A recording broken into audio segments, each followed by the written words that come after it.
Madison County, Montana Territory. July 1886. While every homesteader in the valley was sealing their cabins tight against winter drafts, Matej Horvat was doing something that made his neighbors ride over just to confirm he hadn't lost his mind. The Slovenian stonemason was building a second chimney on the opposite side of his cabin from the stove. A chimney that connected to nothing, served no fire, and seemed to exist only to punch a hole through a perfectly good roof. The Slovenian has built a chimney to nowhere. Must have finally cracked from the altitude. Nobody understood what Matej knew about air exchange and heat recovery that would keep his family breathing fresh air all winter without losing their precious warmth.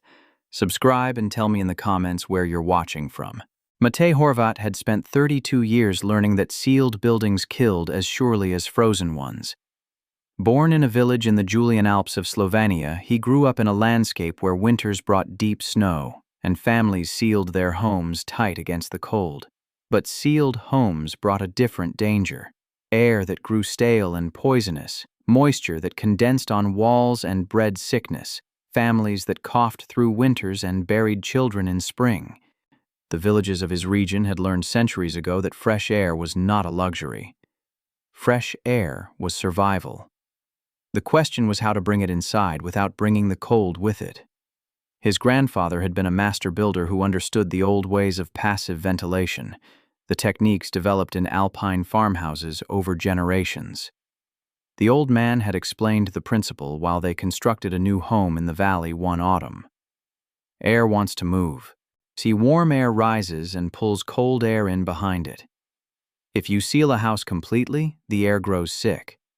If you leave holes everywhere, the cold kills you. But if you control where air enters and where it exits, you can make the house breathe without freezing. The secret is the path. Make fresh air travel past warm surfaces before it reaches the living space. I make it steal heat from what you're already warming. The traditional Slovenian farmhouses featured what the old builders called a breathing chimney, a second vertical shaft on the opposite side of the structure from the main heating source. This chimney connected not to any fire but to carefully placed vents in each room. Warm air rising up the main heating chimney created negative pressure that pulled fresh air down through the breathing chimney. But the breathing chimney was built with thick stone walls that absorbed heat from the warm interior air passing nearby. Cold outside air entering the top of the breathing chimney descended past these warmed stones, absorbing heat as it fell, arriving in the living spaces at moderate temperature rather than freezing cold. The system provided continuous fresh air exchange while recovering much of the heat that would otherwise be lost. Families breathed clean air all winter. Moisture escaped rather than condensing on walls. Sickness rates dropped dramatically compared to sealed homes, and the fuel cost was far less than opening windows to ventilate. Matej emigrated to America in 1879, following reports of mining work and construction opportunities in the mountain territories. He worked copper mines in Arizona, built stone foundations in Colorado, and slowly moved north as opportunities arose. What he saw in American construction troubled him deeply. Homesteaders sealed their cabins obsessively, plugging every crack, banking earth against every wall, creating airtight boxes that grew foul by January. They coughed through winters, complained of headaches and fatigue, watched condensation rot their walls from inside. When they finally opened doors in spring, the air that rushed out was thick enough to taste. They had never learned to make buildings breathe. He married Anna in 1882, met a Slovenian woman from a neighboring community who understood what Matej understood about ventilation and air quality. Her father had maintained the breathing chimney in their family home, teaching her the daily rhythm of adjusting vents to balance fresh air against heat loss. They filed their homestead claim in Madison County, Montana Territory in the spring of 1885. The land sat in a high mountain valley at 5,000 feet elevation, surrounded by peaks that held snow 7 months of the year. The winters were brutal, 40 below zero with still air that made sealed cabins seem wise until the air inside turned to poison. We build the breathing chimney this summer, Matej told Anna as they surveyed their claim in April. Fresh air all winter without losing our heat. The Americans will think we've gone mad, building a chimney that serves no fire. Let them think what they want. We will breathe clean air while they suffocate in their sealed boxes. The argument with Anna never happened. She had grown up in the same Alpine region, watched the same grandfathers build the same breathing chimneys, understood the same physics of air exchange and heat recovery that Matej understood. "Show me where the breathing chimney will stand," she said, walking the building site with him in late April. Matej paced out the cabin footprint, 24 feet long by 18 feet wide, divided into 2 rooms. He pointed to the northeast corner, the opposite from where the heating stove would sit in the southwest. Here, the breathing chimney rises from this corner, built with the same thick stone walls as the main chimney. Inside, the shaft runs from foundation to roof peak, 18 feet of stone passage. Vents open into each room at floor level, bringing fresh air low where we breathe. Warm, stale air exits through the main chimney's draft, pulling fresh air down through the breathing chimney. The stone walls absorb interior heat and warm the incoming air as it descends. And the top? How do you prevent rain and snow from entering? A stone cap with gaps on all sides.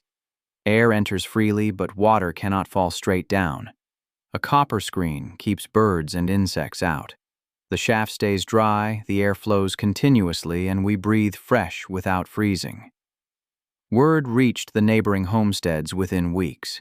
Clayton Mercer, the American rancher who owned property to the north, I rode over on a Saturday afternoon to see if the rumors were true. He found Matej laying the foundation of a second stone chimney on the opposite corner of his cabin from where the stove chimney was rising. "Horvat," Mercer called from his horse. "Folks in town are saying you're building 2 chimneys for a 1-stove cabin. That second stack connects to nothing. No stove, no fireplace, no hearth. What's the purpose of a chimney that serves no fire?" Matej straightened from his work, ice stone dust coating his hands and sleeves. "Not a chimney for fire. A chimney for air. Fresh air enters through the top, descends through the stone shaft, and enters the living space through vents at floor level. The stone walls warm the air as it falls. We breathe fresh without losing heat." A breathing chimney. Mercer shook his head slowly. "Man, that's a hole straight through your roof. All winter long, cold air pouring in while you're trying to stay warm. You're building a funnel for drafts."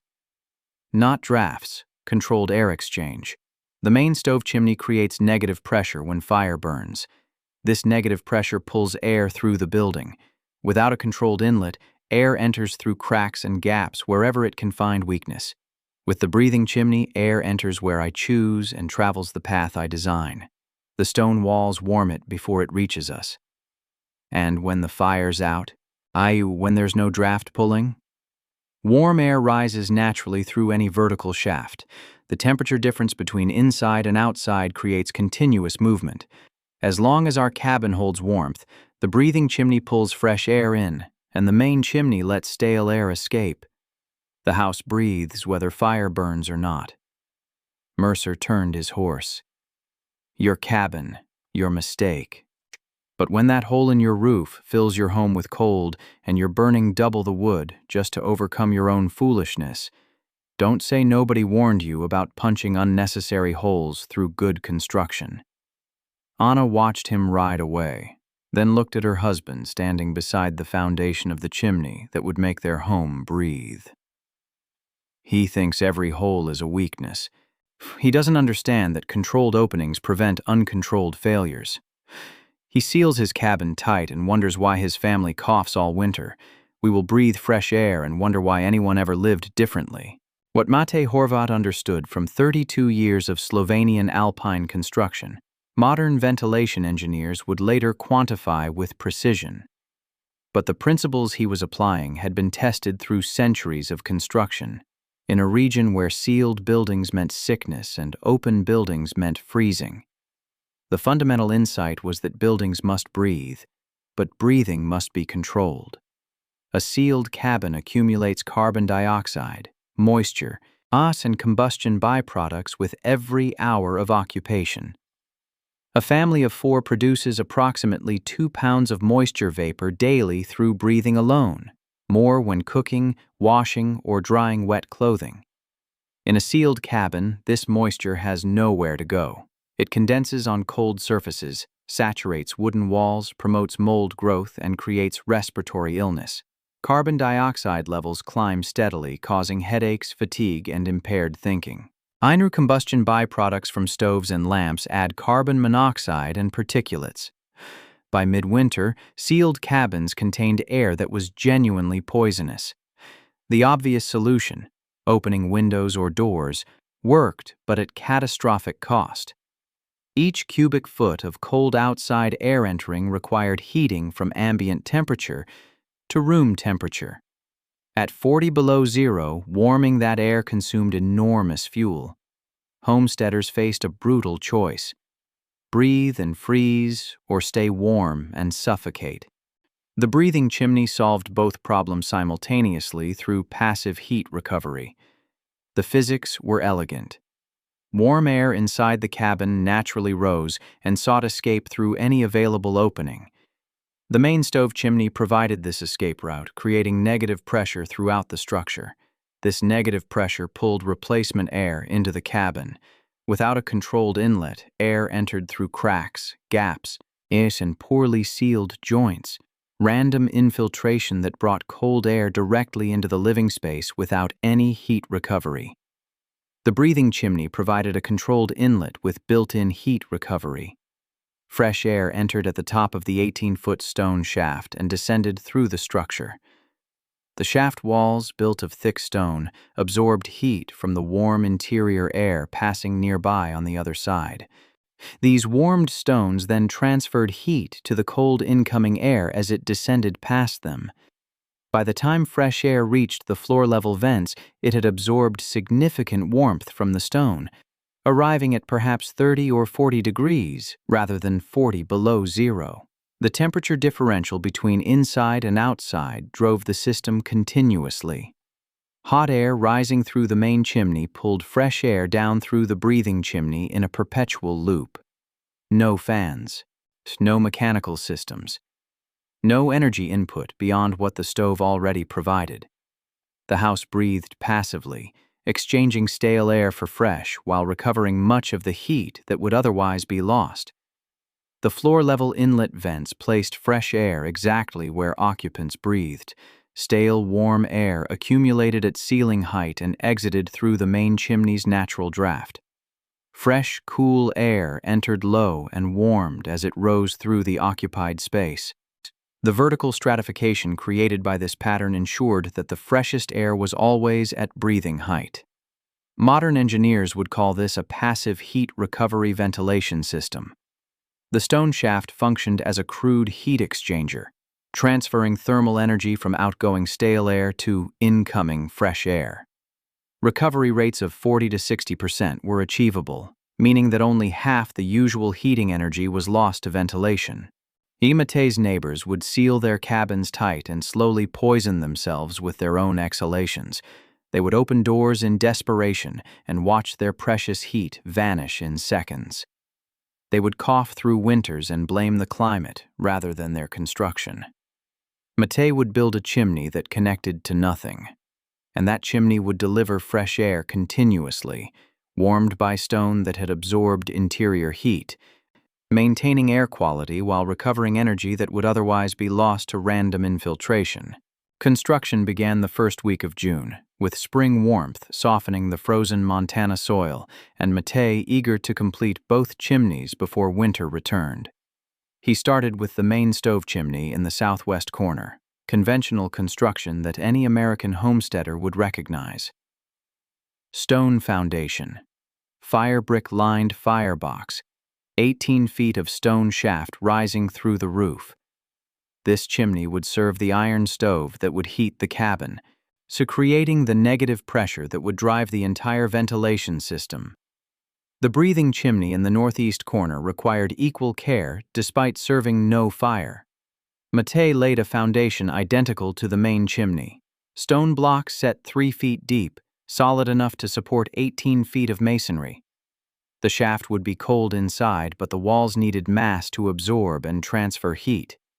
Thin walls would conduct cold rather than warmth. Thick walls would store interior heat and release it to incoming air. He built the shaft walls 16 inches thick using dense granite from a quarry 8 miles south. The interior passage measured 12 inches square, large enough for good airflow but small enough that the stone walls dominated the thermal equation. Every cubic foot of incoming air would contact significant stone surface as it descended 18 feet to the living space. The vents required careful placement. So Matei cut openings through the shaft wall at floor level in each of the 2 rooms, rectangular gaps 8 inches wide and 4 inches tall, fitted with sliding wooden covers that allowed adjustment. When fully open, the vents would admit maximum fresh air. When partially closed, they would reduce airflow during the coldest weather. When fully closed during extreme cold snaps, they would seal the system temporarily until conditions moderated. Anna helped where she could, in mixing mortar and selecting stones of appropriate size. The work was slow and heavy. Each stone had to be fitted precisely to create smooth interior surfaces that would not impede airflow. Rough walls would create turbulence, noise, and reduced efficiency. The chimney cap presented unique challenges. It had to admit air freely while excluding rain, snow, and wildlife. Matei built a stone platform above the shaft opening, supported by 4 short stone columns that left gaps on all sides. Air could enter horizontally from any direction, but rain could not fall straight through. A copper screen stretched across the shaft opening below the cap, fine enough to exclude insects and birds while remaining permeable to airflow. By late August, both chimneys stood complete. The main stove chimney rose from the southwest corner, ready to receive the iron stove that would arrive by wagon in September. The breathing chimney rose from the northeast corner, its stone cap visible against the sky, its floor vents waiting to deliver fresh air to rooms that would soon be occupied. Matei built the first test fire on September 14th, the day after the stove was installed and connected. He let it burn for 2 hours, building heat in the cabin, then walked to the breathing chimney vent in the main room. He held his hand before the opening. Cool air flowed steadily against his palm, not the brutal cold of outside, but air that had been tempered by its descent through 18 feet of stone that had absorbed the cabin's warmth. He estimated the incoming air at perhaps 35 degrees, though outside temperatures had dropped to 22. Anna knelt beside him, feeling the gentle flow of fresh air entering low along the floor. "It breathes," she said quietly. "The cabin breathes. And will breathe all winter. Fresh air continuously, warmed by stone, delivered where we need it." Matei pressed his palm against the stone wall beside the vent. Warm to the touch, heat from the interior absorbed and ready to transfer. The Americans will seal themselves in their boxes and cough until spring. We will breathe clean air every day. By late September, the Horvat breathing chimney had become the most discussed construction in Madison County. The autumn curiosity had shifted into something closer to genuine ridicule as temperatures dropped and neighbors realized the Slovenian family was actually planning to spend winter with a hole straight through their roof that connected to no fire at all. "It's some kind of foreign foolishness," one rancher's wife declared at the general store in Virginia City. 2 chimneys for 1 stove. The second one serves nothing, just a hole punched through a perfectly good roof. The man has built a funnel for drafts and calls it progress. The practical objections multiplied as the first frosts arrived. Clayton Mercer rode over in early October with new concerns, his breath visible in the cold morning air. "Horvat," Mercer called from his horse, "I've been thinking about your arrangement. That second chimney is 18 feet of cold stone rising through your cabin. Come January, that shaft will be a column of ice pulling heat right out of your living space. You've built a cold sink in the middle of your home. Matej had anticipated this. The shaft walls absorb heat from the interior air around them. Yes, the incoming air cools them from inside the passage, but the interior surface stays warm because our cabin stays warm. The stone transfers heat from inside to the air passage. That's the entire purpose. Cold air enters at the top and warms as it descends past stone that has absorbed our heat. Absorbed your heat. Exactly. Heat that should be warming your family is instead warming air you're pulling in from outside. You're paying twice. Once to heat your cabin, again to heat your incoming air. I pay a small price to warm incoming air. You pay a large price when your sealed cabin forces you to open doors and lose all your heat at once. Continuous small exchange costs less than periodic catastrophic exchange. Olof Lindgren, the Swedish farmer who lived 2 miles west, visited in mid-October. Unlike the American skeptics, Lindgren understood something about ventilation. Swedish farmhouses had traditions of controlled air exchange. His concern was different. "I have seen ventilation passages before," Lindgren said. "I examining the breathing chimney from inside the cabin. But they run horizontally, bringing air through walls at low level. Your vertical shaft seems inefficient. The air must descend 18 feet, fighting its natural tendency to rise. How does cold air flow downward against convection?" "Negative pressure from the main chimney," Matej replied. "When fire burns, hot air rushes up the stove chimney. This creates suction throughout the cabin. Air is pulled toward the stove and up the flue. Fresh air must enter somewhere to replace what exits. The breathing chimney provides a controlled path. The suction pulls cold air downward through the shaft despite its natural buoyancy. And when no fire burns? When the stove sits cold overnight? Temperature difference still drives flow. As long as inside is warmer than outside, warm air rises and escapes through any high opening, while replacement air enters through any low opening. The system continues working through thermal gradient alone, though more slowly than when fire burns. The first hard frost came October 17th. Temperatures dropped to 14 degrees overnight. Matej kept a modest fire burning through the evening, then let it die at bedtime. He woke at dawn to check conditions. The cabin air smelled clean. No staleness, no accumulated moisture, no hint of the heavy atmosphere that plagued sealed cabins by morning. The breathing chimney vent still delivered a gentle flow of fresh air, noticeably warmer than the 14 degrees outside. Anna pressed her palm to the stone shaft wall inside the cabin. Warm. The interior surface held heat while the air passage inside tempered incoming cold. The cabin breathes even now.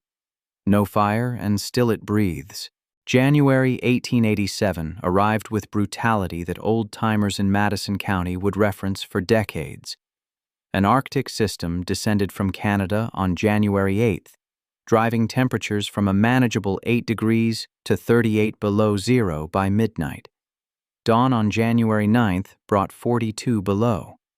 By the morning of January 13th, the thermometer outside the assay office in Virginia City read 45 degrees below zero. Wind died completely, leaving still air that made sealed cabins seem wise until the air inside turned thick and foul. Conventional homesteads suffered in ways that had nothing to do with cold. Clayton Mercer's ranch house was sealed tight against the brutal temperatures. Every crack chinked, every gap plugged, earth banked against every wall. His family huddled near the stove in air that grew heavier with each passing day. By the third morning, his wife complained of headaches that would not fade. By the fifth morning, his children were coughing, not the dry cough of cold air, but the wet rattle of respiratory distress. Moisture from breathing had condensed on every cold surface, frost forming on interior walls, dampness breeding in corners. The air tasted thick, used, wrong. Olof Lindgren's cabin faced identical problems. Swedish construction had made it tight and efficient, which now meant tight and suffocating. and his family of 6 produced moisture and carbon dioxide faster than any sealed structure could absorb. By the second week of January, opening the door for even 30 seconds brought blessed relief that vanished the moment it closed. His children slept poorly, woke tired, complained of symptoms no one could explain. The cabin was warm. The cabin was slowly poisoning them. A family named Whitmore lost their youngest child on January 15th, an infant who struggled to breathe in air that adults tolerated only because their lungs were stronger. The doctor called it croup, but the father knew the truth. The sealed cabin had grown foul, and the weakest had suffered first. Throughout the valley, families coughed and wheezed in cabins that held warmth but held everything else as well. They faced impossible choices: open doors and freeze, or stay sealed and sicken. And some compromised by cracking windows for minutes at a time, watching their precious heat vanish while gaining brief relief that faded within hours.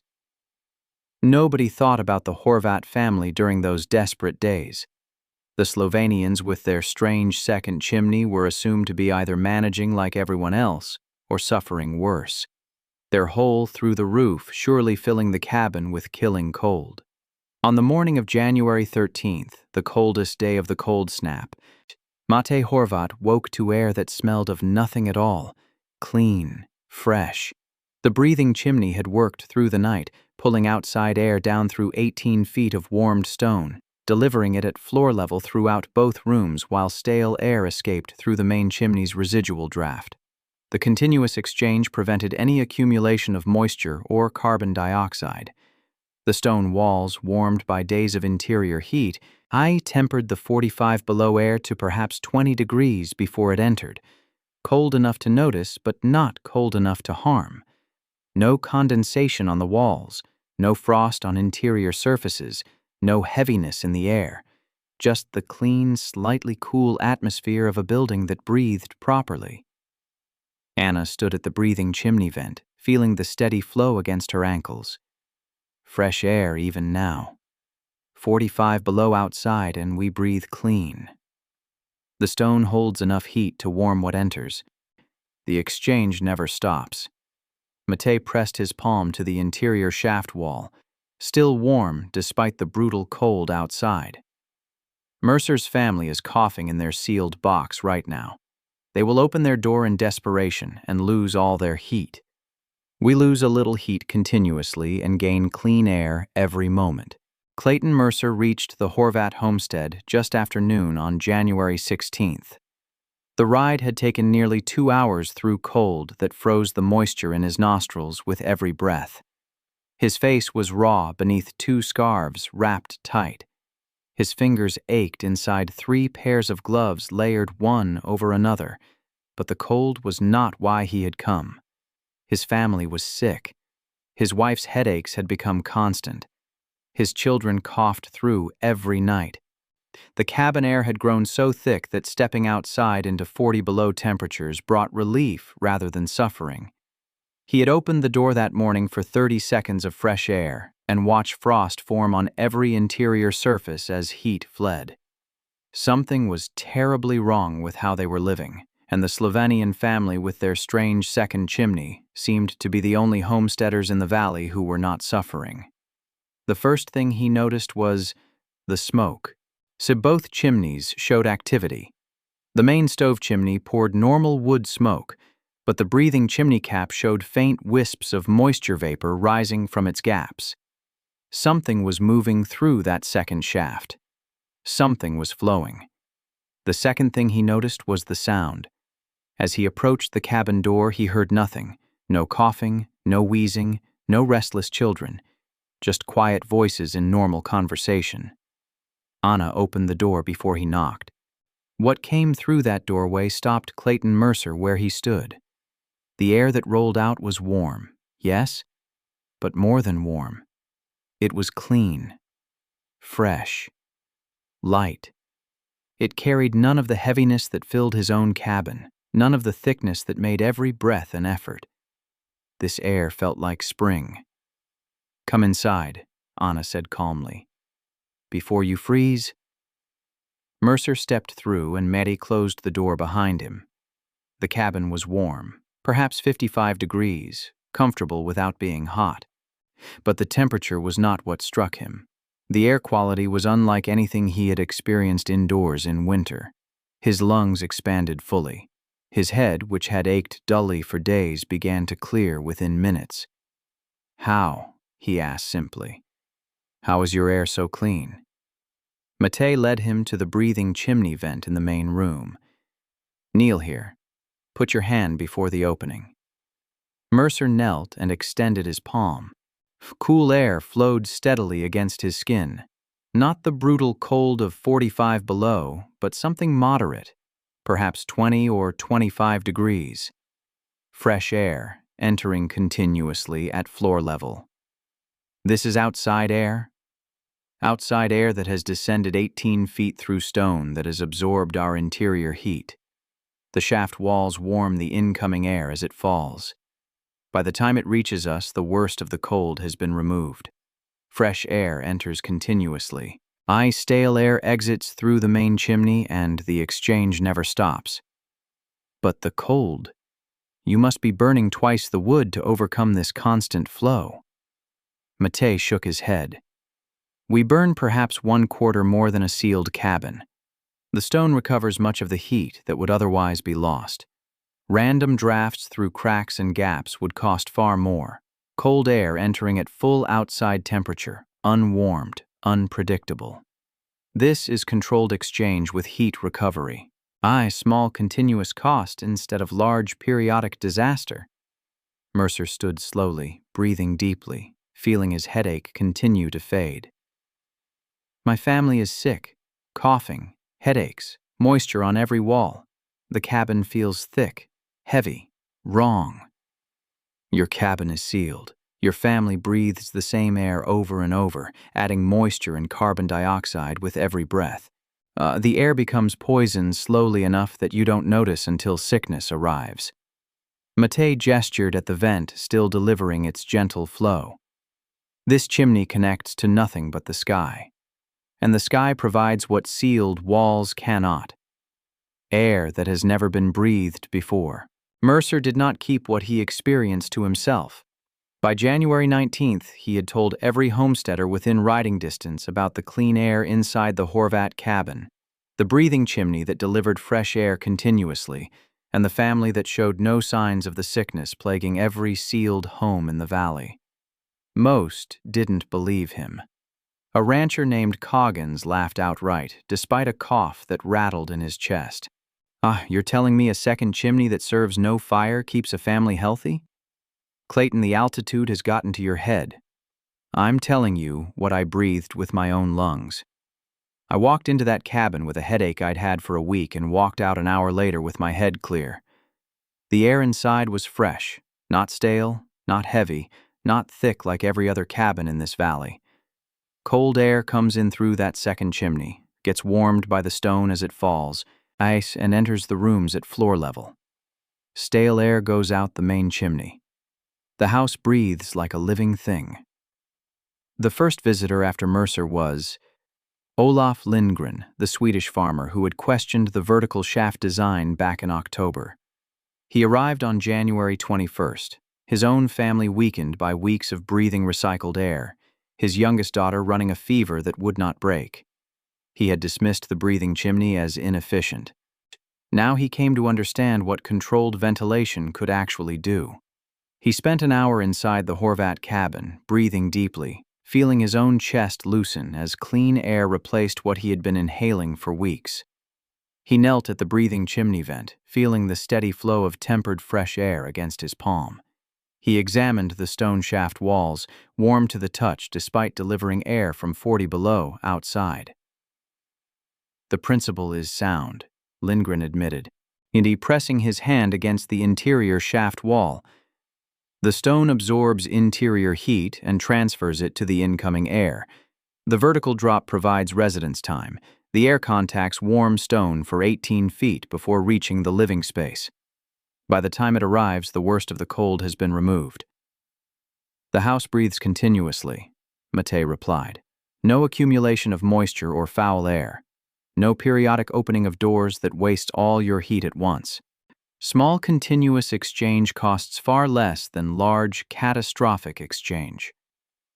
By the end of January, Matej had hosted 11 visitors. Each came skeptical or desperate.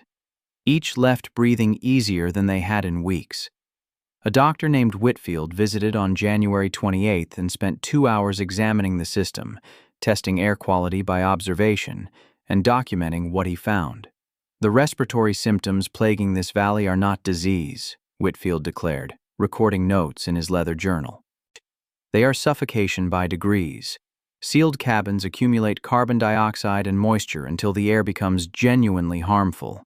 This ventilation system prevents accumulation by providing continuous exchange. The heat recovery through the stone shaft reduces the fuel penalty to acceptable levels. Every cabin in this territory should have such a system. Clayton Mercer returned in early February as the worst cold finally began to break. His family had recovered somewhat since he had begun cracking windows regularly, but the fuel cost had been severe. His woodpile was nearly exhausted from fighting both cold and the heat loss from periodic ventilation. "I need to understand how to build this," Mercer said, sitting at Matej's table in the clean air. "Not for this winter. Can't add a chimney to an existing cabin easily. But come summer, I want to rebuild properly. Show me the shaft dimensions. Show me the vent placement." Matej spread rough sketches on the table. 16-inch walls of dense stone. 12-inch interior passage.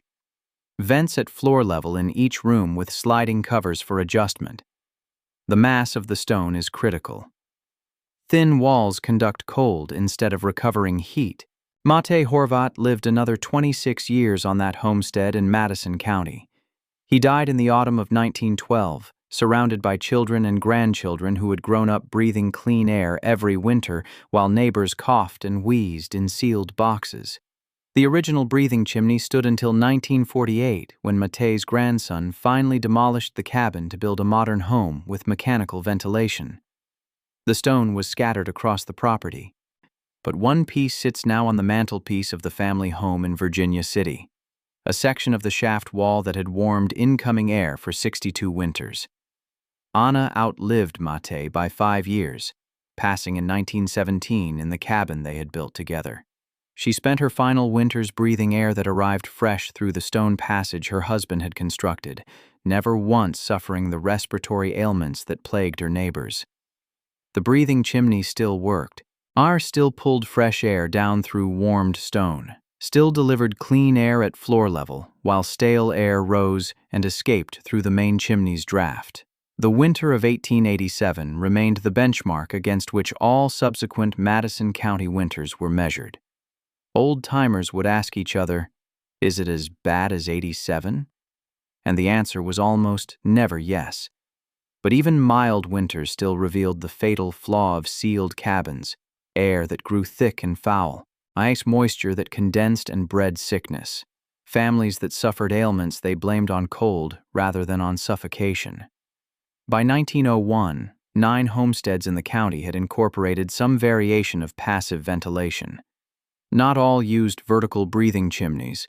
Some built horizontal passages through walls with heat-absorbing stone linings. Others simply installed adjustable vents at floor and ceiling level to encourage stack effect circulation. A rancher named Thornton built a double wall system in 1894, running incoming air between 2 layers of stone before releasing it into the living space. Each adaptation reflected available materials and construction skills, but the core principle never changed. Buildings must breathe, and breathing must recover heat. The concept Matej understood, that controlled ventilation with heat recovery costs less than either sealing or uncontrolled exchange, appears in every modern building code. Contemporary homes feature heat recovery ventilators and energy recovery ventilators that accomplish mechanically what Matej accomplished with stone and physics. Passive house construction emphasizes controlled ventilation as essential to both health and efficiency. The Slovenian traditions that Matej's grandfather mastered now inform 21st century sustainable building design. What Matej knew, what generations of Alpine builders knew before him, was that sealing buildings tight created a different kind of danger. Americans feared the cold they could feel and ignored the suffocation they could not sense. They sealed their cabins and slowly poisoned themselves with their own exhalations. Matej built a chimney that connected to nothing visible and connected his family to the endless supply of fresh air that flowed past his roof every moment of every day.